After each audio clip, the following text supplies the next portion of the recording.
Chicken tacos should only be trusted to chicken professionals. That's where we come in. Introducing Zaxby's new chicken finger tacos. One comes with pico de gallo and creamy chipotle ranch. And the other comes with bacon, lettuce, tomato, and avocado ranch. Chicken experts since 1990. Chicken taco experts since now. Order yours today in the Zax Rewards app. Woo, saucy! Zaxby's.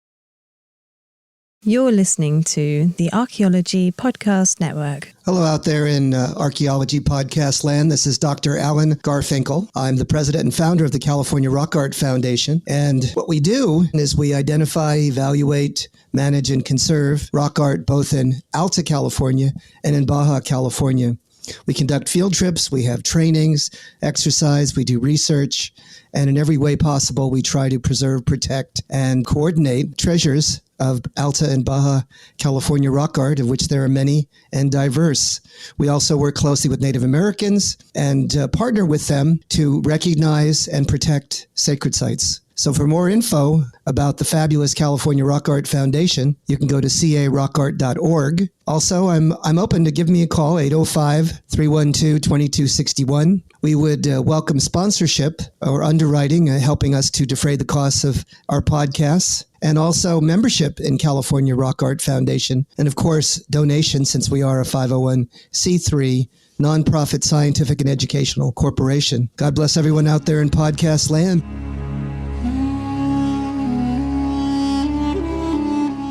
You're listening to the Rock Art Podcast. Join us every week for fascinating tales of rock art, adventure, and archaeology. Find our contact info in the show notes and send us your suggestions.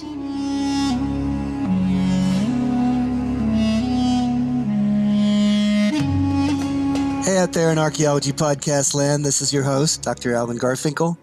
And I'm going to be with Chris Webster, and we're going to look at 3 different panels from the Cosos and talk about how to deconstruct them and alternative ways to interpret those panels and get some insights and wisdom from ethnology and from the people that have studied rock art for quite a while.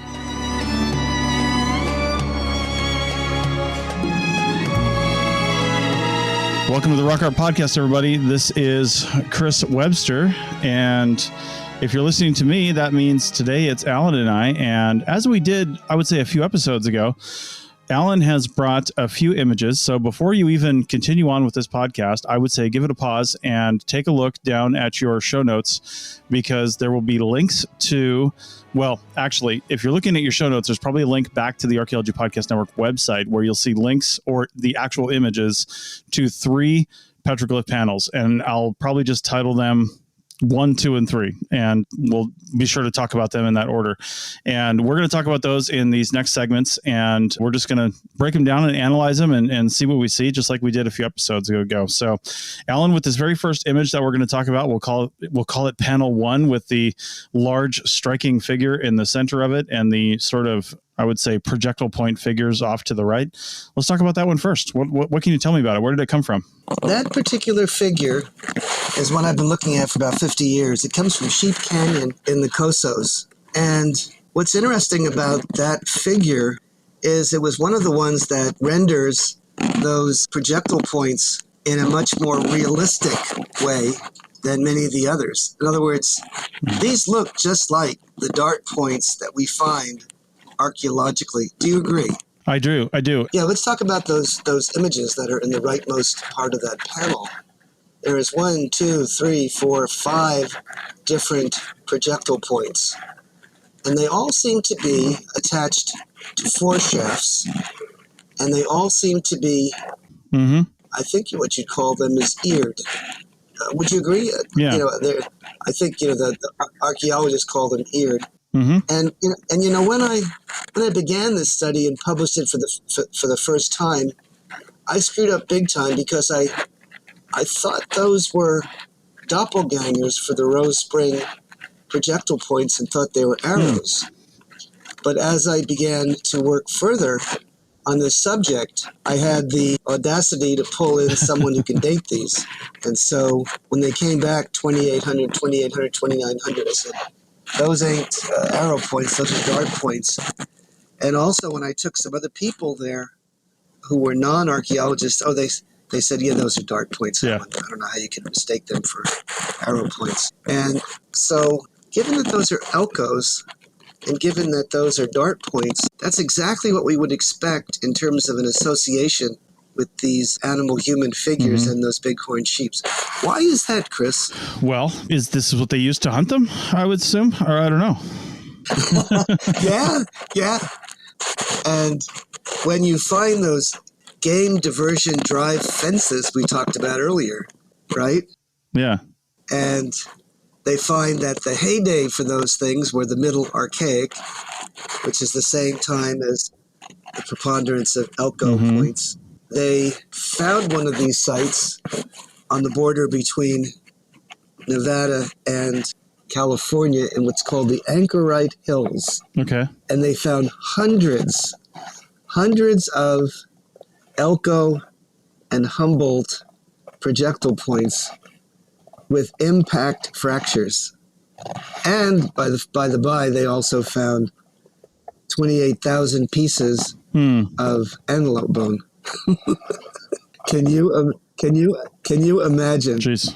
Wow. I think they were hunting, and I think they were hunting the bigger game that you can get in and about that time span. And when someone said that they don't represent hunting, well, that's a good example of at least the temporal correlation and the correlation of the depictions of those points and their recognition as the principal technology that was employed in that kind of business. Now, besides which, off to the left is our game animals, bighorn sheep, and not really in a Coso style. They were rather simplified and not as patterned, but at least one of them has a spear in it. That leftmost one, you can see that, right? Yeah, I see that. So now we get to the famous Tale of the Tails, right? I see them up. They all are up. Why would that be? Why are the tails are the most insignificant things on these bighorn sheep? You don't even see them usually.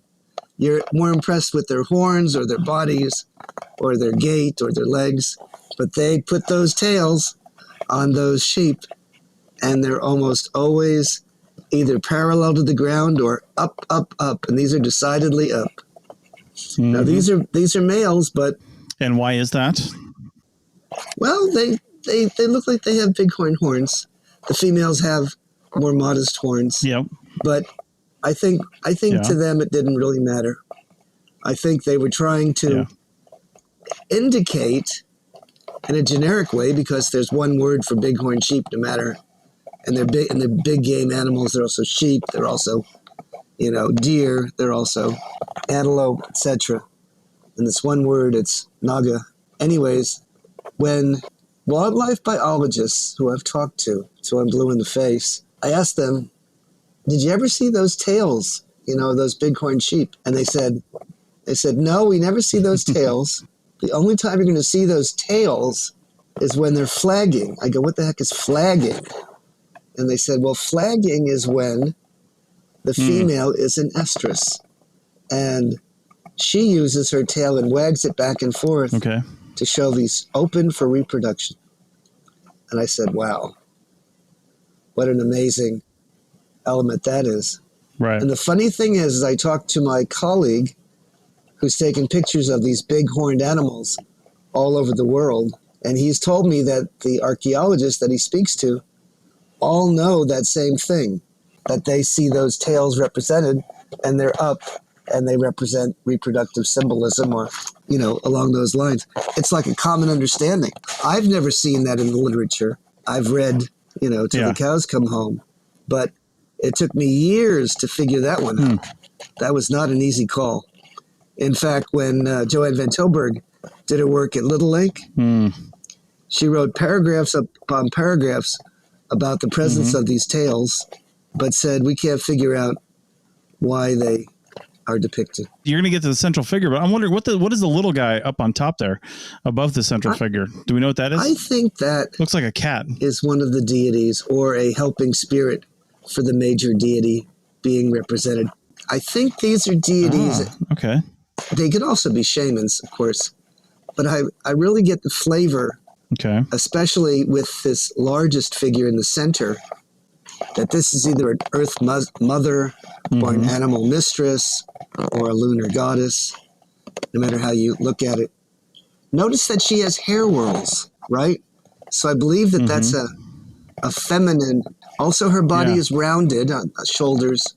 And then within the body, she has decorations in there. And at least towards the bottom, they tend to at least begin to replicate some of the imagery appearing on the rattlesnake, meaning those triangles and those stripes and all those other items. Wow. Okay. And there is 1, 2, 3, 4, 5, 6 projectile points, and one of those points is merged with a bighorn, which overlaps and sits at almost the right place for the genitalia of that big figure. So again, I rest my case 30 days. That little figure at top, though, really seems to be important. And it has avian legs and feet. And it has little horns. What else do you see in this picture? Well, I see a bunch of scratch marks that look like, I can't really tell in the drawing because this is a drawing if those scratch marks happened before or after some of these, like if it was done on top of this drawing or if this drawing was done, these were done on top of the scratch marks, but they're kind of between the projectile points and the big figure and then kind of underneath the big figure too, or below it on the bottom. I don't know what the scratch marks are for. They're classic in terms of the way in which they're represented. They're always sort of hatchered or linear or networked. And if you look so closely at those scratches, you'll notice they actually are superimposed over the more ancient figures. You can see it on the on the torso of the bighorn sheep overlapping that major figure. And those are the ones that people are calling Namak scratched. Okay. And those supposedly were done by women.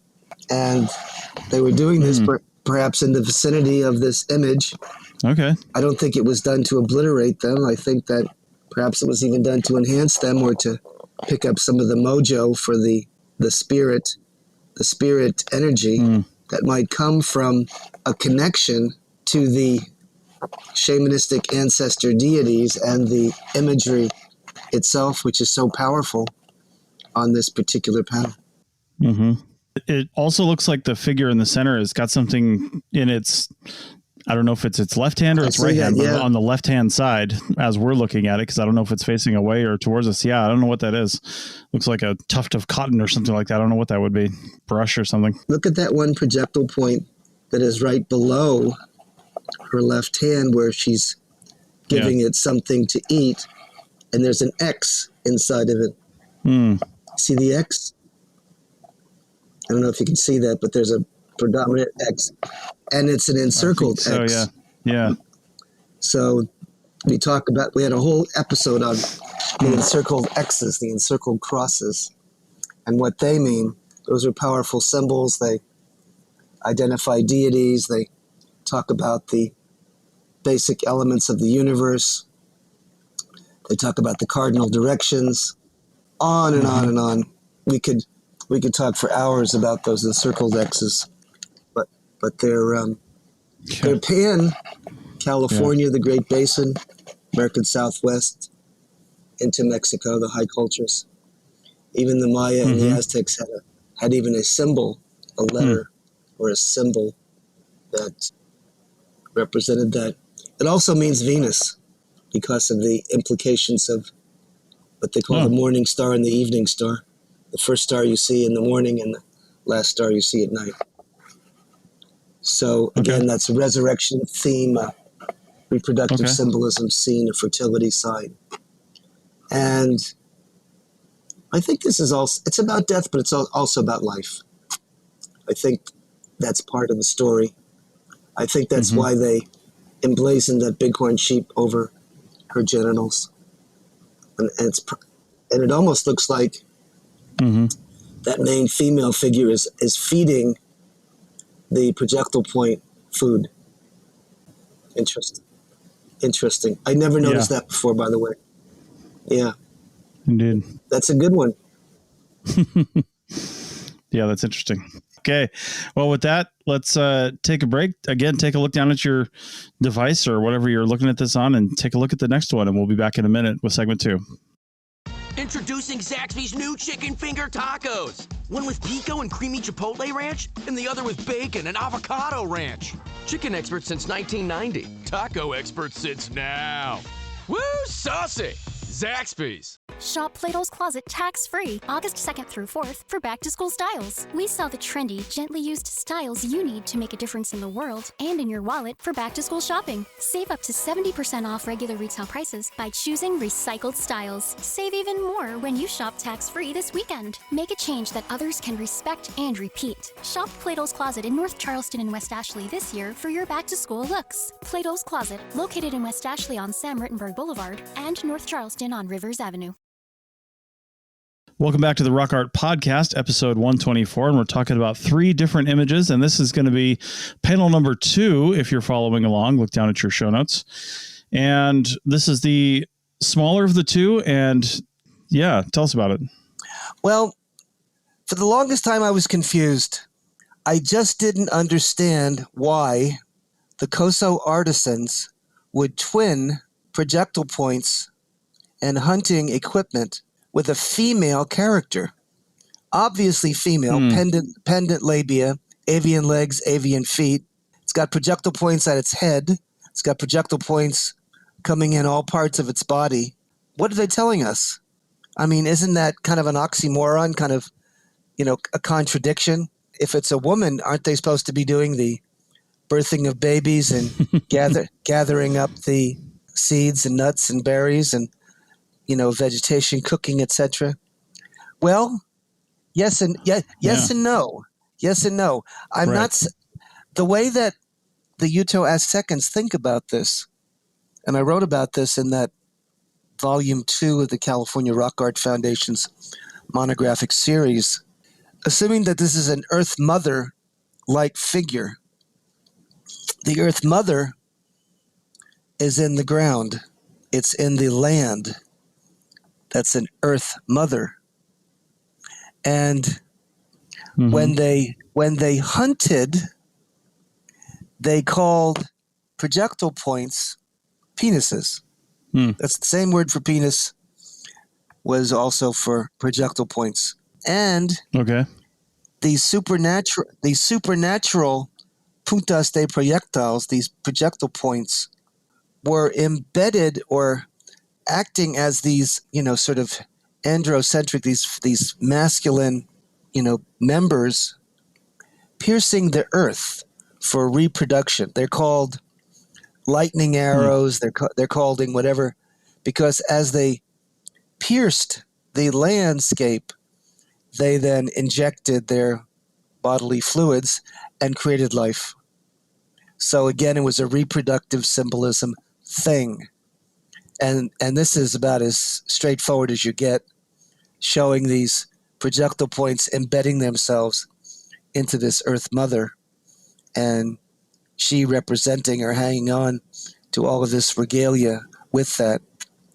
The avian side is because I'd argue that these are not just shamans, these are supernatural beings that inhabit or ascend to the sky. And the sky world, of course, is the topmost level of the layered universe.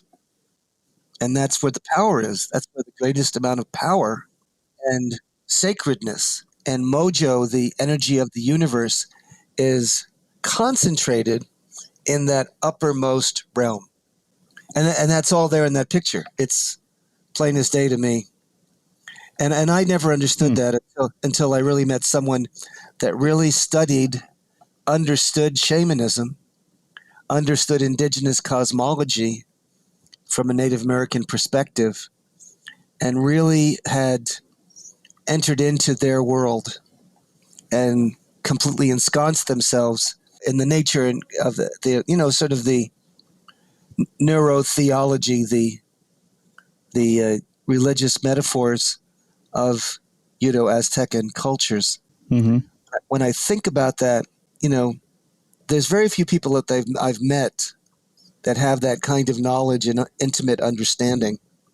It's limited to people who are shamans or those that truly understand some of these indexical and cognitive elements that are so meaningful, but packaged with so much multiple metaphors, meanings, all imbricated, all packed together in one picture. Does that make any sense? Right. It does. It does. But it is interesting to me too, how the association or the contradiction. Yeah. Well, the association of men with hunting and warfare and women with, birthing, and because around the world, we're finding out in our other podcast, the Archaeology Show, we're seeing different articles and more coming out that, we're blurring the lines between what men and women and responsibilities and things like that are. And, right. And it's just interesting to see, different perspectives and how that's written down through history. So, and I'm not saying that a woman didn't do this. A woman could have crafted this. She could be a shaman, or she could be some sort of medicine person. Oh, yeah, sure. Or a spiritualist, a ritual elder. And there's not that many pictures in the Cosos that show these projectiles embedded into a female, animal human figure. Yeah. So, and there's not many people that understand Native American Indian perspectivism to really, when I saw this, it troubled me forever. I'm going, what the heck is that all about? Why would they show this creature being embedded with all of these projectile points if it's something to revere, something to be recognized, something to, well, think about Jesus on the cross, I guess, right? Mm-hmm. It's a sacrifice as well. You know what I saw? It was weird because when you said that, I saw the bird, the avian feet, but then I saw it looked like a cob of corn to me, like an ear of corn. Yes. And then wheat stalk sticking out of it. That's what it looks like to me. Yeah. So. And if you look at one of those projectile points, it looks like it's going directly into her genitals, coming out from the genitals, that genital area. Yeah. I never noticed that either. Yeah. It's interesting. And if you look at it closely, I never noticed this. Look at the face on that. There is a face on that creature. I can see eyes, nose, mouth. It's all there. Can you see it? Yeah. Yeah, I can see it. Wow. Come on. That's crazy. I mean, that is crazy, isn't it? Boy. Yeah. I've looked at this for how many times? There is a face in there. Wow. That is amazing. Huh. Those Coso artisans got it going on, don't they? They were making tracks and doing it right, and they'd be laughing at us all the way to the cows come home, saying, "That's not what it means." I had a whole different purpose, Alan. Where'd you get that idea? I wonder if on the bottom left, that little symbol on the bottom left or whatever it is part of this, or the artist just drew it because it was there. You know what I mean? It looks disconnected. Yeah. It looks disconnected, doesn't it? Yeah. But I'll bet it means something. Yeah. Yeah. I bet it does mean something. It probably does. Yeah. Yeah. And it's probably more significant than the whole other picture. Right. Probably. Yeah. And it says, what are you worried about all that? Most important part is the signature. Indeed. Well, with that, let's move on to panel number 3. Take a look at your show notes and follow along. We'll be back in a minute. Introducing Zaxby's new chicken finger tacos. One with pico and creamy chipotle ranch, and the other with bacon and avocado ranch. Chicken expert since 1990. Taco expert since now. Woo, saucy! Zaxby's. Shop Plato's Closet tax-free August 2nd through 4th for back-to-school styles. We sell the trendy, gently used styles you need to make a difference in the world and in your wallet for back-to-school shopping. Save up to 70% off regular retail prices by choosing recycled styles. Save even more when you shop tax-free this weekend. Make a change that others can respect and repeat. Shop Plato's Closet in North Charleston and West Ashley this year for your back-to-school looks. Plato's Closet, located in West Ashley on Sam Rittenberg Boulevard and North Charleston on Rivers Avenue. Introducing Zaxby's new chicken finger tacos. One with pico and creamy chipotle ranch, and the other with bacon and avocado ranch. Chicken expert since 1990. Taco expert since now. Woo, saucy! Zaxby's. Welcome back to the Rock Art Podcast, episode 124, and panel number 3. Save the biggest one for last. There's a lot going on here. What do we got, Alan? A lot going on here. Well, one of the things I'm obsessed with is gestures, and most of these figures have what's called an adherent posture. Here's one right here on the left with the arms up in the air towards the celestial world. Mm-hmm. The biggest figure has the arms in the air as well. This one on the extreme right has their arms spread out. And so does this one, kind of one up, one down. The other one has them spread out. There seems to be a welcome or a guardianship or a sort of a comforting kind of thing from the opening arms. And the other ones, the adherent posture or the celestial one, is showing a connection between the divinity and humanity, the celestial world and the terrestrial world. And so that's what's going on there. Okay. The biggest one may be a man, but may also be a woman. The big feet and the big toe that's represented are classic reproductive symbolism symbols. And I did not know this until recently. There's another one, the big hand, the big foot, right down below. And it's even mentioned in the Bible where it says that one of our ancestors slept with this woman and she lay near his feet all night. They emphasize that. So it means they may have had sex. Yeah. And that's what these mean. They're representing fertility and fecundity and sexuality and all that package in there. And one of the ways you might know that is if you look in the very center at the bottom, right? Mm-hmm. That's the man and the woman welcoming their new child. Look at that. So. I mean, come on. Yeah. I mean, really. I mean, give me a break. Isn't that joy right there? Yeah, that does seem obvious. It doesn't it? Come on. Yeah. I, however, can't figure out why the big foot and then what appears to be a big hand have 6 toes and 6 fingers. I can't figure that one out. They don't care.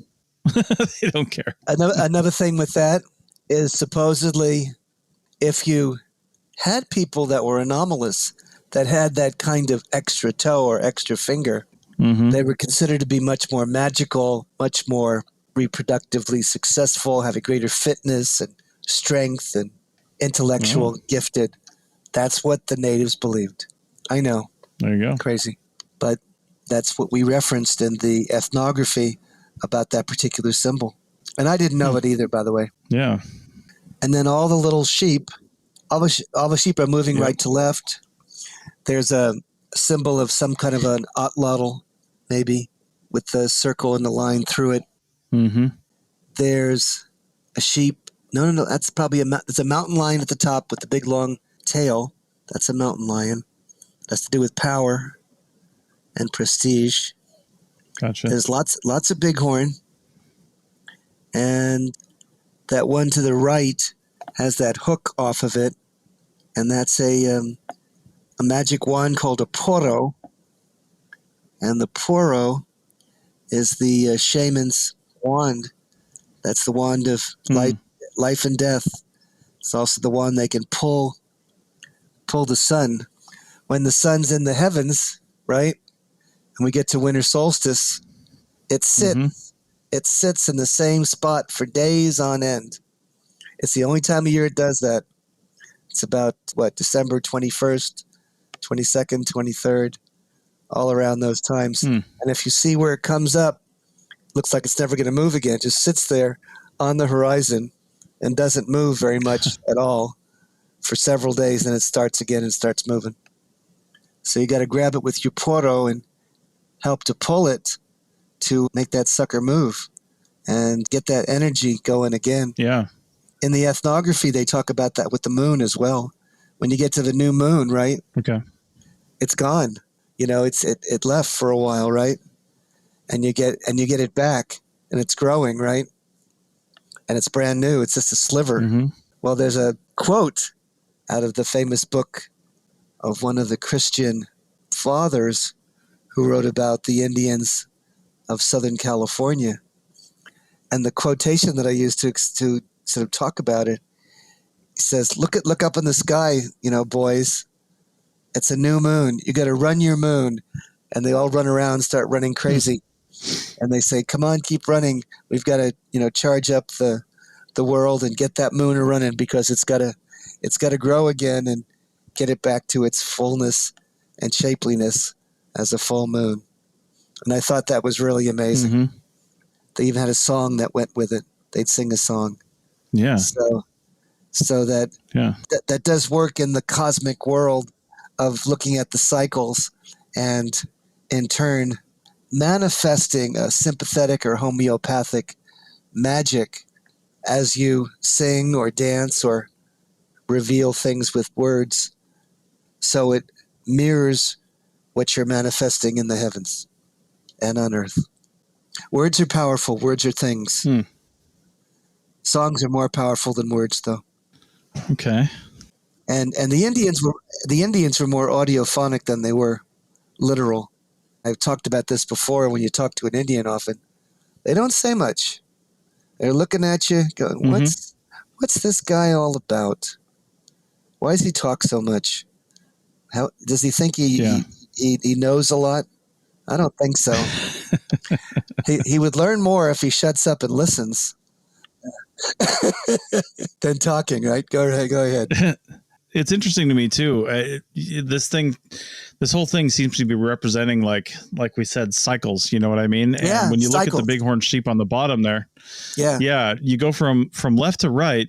When you look at their horns, they go from shorter to longer. And when some bighorn sheep don't shed their horns, yes, yeah, I never younger noticed to that. older, right? Oh my, yes, exactly. Oh my God, you're fabulous. And on the ones on the very top have almost no horns. No, they don't. No, they don't.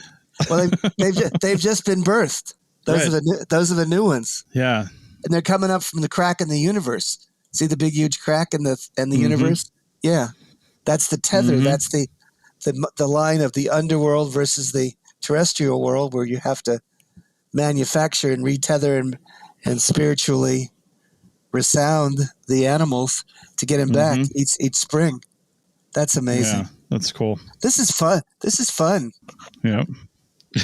I guess I'm gonna have to do this again. This is fun. Yeah, I've never imagined that we would have so much fun doing this. Yeah. I would say anybody listening to this, if you've got a panel that maybe you took a picture of one, maybe you're out somewhere, send it over to us. Yeah. Contact info is in the show notes, and maybe we'll take a look at it, and you can get Alan's impressions and see what we think about it. And be sure to tell us where you found it, where it is, and give us some prevenience there, and let us know all about it as much as you can. But I think that would be great to get some stuff in from our listeners. So anything else to say about this panel, Alan? Well, gang, I hope you enjoyed this episode. See you in the flip-flop.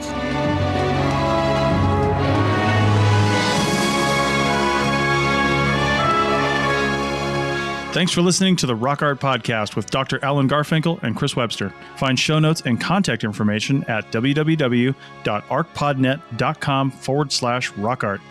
Thanks for listening, and thanks for sharing this podcast with your family and friends.